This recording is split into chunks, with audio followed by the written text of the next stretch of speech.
Fitch downgrades France's rating outlook. Welcome to Market Insight. I'm Ramzan Karamali.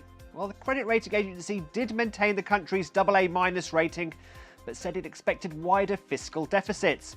All this after the government presented a 2025 belt-tightening budget last Thursday. So can France tidy up its finances and appease not just the likes of Fitch, but investors as well? Well, to help answer that and more, I'm joined by Mabrouk Chetouane, Head of Global Market Strategy at Natixis Investment Managers. Mabrouk, thanks so much for joining us. Well, let's start with the budget. Markets seem to think it's likely that it'll get through what's a pretty fractured parliament. Do you agree?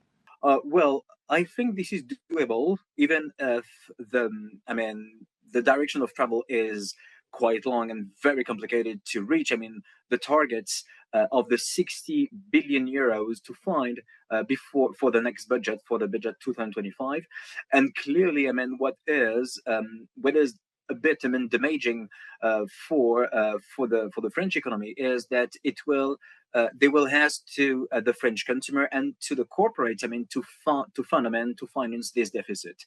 2/3 of this 60 billion will be funded by additional taxes, and there is, 1/3 financed by, lower expenses from the government. So this is clearly an optimistic budget because it means that they rely on a strong growth in France, which is, I think, a bit complicated in the context of the U.S. election, in the context of, a complicated outlook for China and European and the other European countries as well. So, this budget is doable, extremely complicated to reach, and this explains, this negative outlook. It's not a downgrade, of course, because there is a little chance, to reach, this goal, but these chances are quite, low. We have to admit that, and the market looks now. They have already, sanctioned, the French bond market, because when you look at the interest rates now paid by the French government for the new issuances, it is, higher compared to the Spanish one, for example, and the spread between, the Italian interest rates and the French one has, narrowed quite significantly. So the market has already priced in these, downgrade. And the biggest fear, the biggest threat, in my opinion, is to see the other agencies starting to consider additional downgrade or negative outlook for S&P and for Moody's as well. Well, we won't have to wait too long for Moody's. I think their rating upgrade comes at the end of the month. Well, the government does expect to bring down France's budget deficit from 6.1% of output this year to 5% next. Fitch thinks that's too optimistic. Who's right?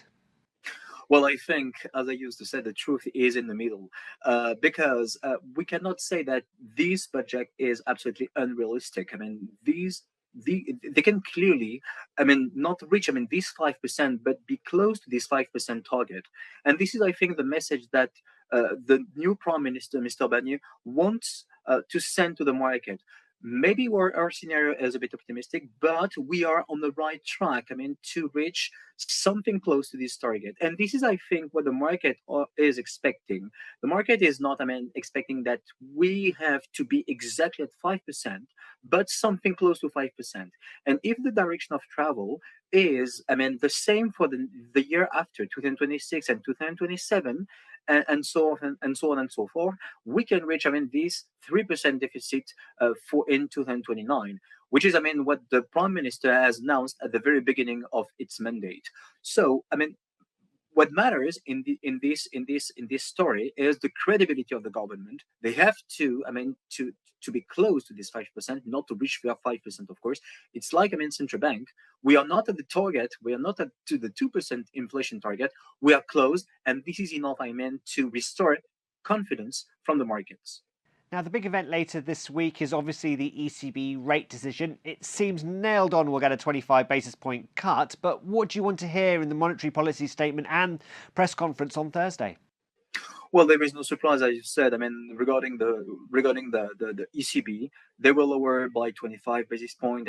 In October, they will add another 25 basis point in December. So definitely, there are good reasons to see the ECB continuing to ease its monetary policy for, two obvious reasons. The first one is the progress made on the inflation, we know that headline inflation has declined. Quite significantly, thanks to the energy base effect first, and second, when we look at the growth rate, the outlook, they are quite fragmented, and at some point, this is the role for the ECB, to help countries that are, performing quite, where the performance are quite low. Germany, for example, France, for example, if this austerity is waiting on growth for next year, and it's not a problem. If growth is extremely strong in Spain, maybe we have to be happy with that, because this is a good news for European countries from a global perspective. And as you can as we have seen, there is no more inflation pressures, because something we need to bear in mind is something extremely important. This inflation has been mainly imported from outside, and from all the energy crisis that we have seen since 2022. So definitely this declining inflation is mainly due to this supply shock that he is now dissipating, and this is clearly the moment for the ECB to continue to deliver 25 basis point interest rate cut. Mabrouk Chetouane from Natixis Investment Managers, many thanks for your thoughts. And that's Market Insight. Don't forget you can watch more videos on Reuters.com.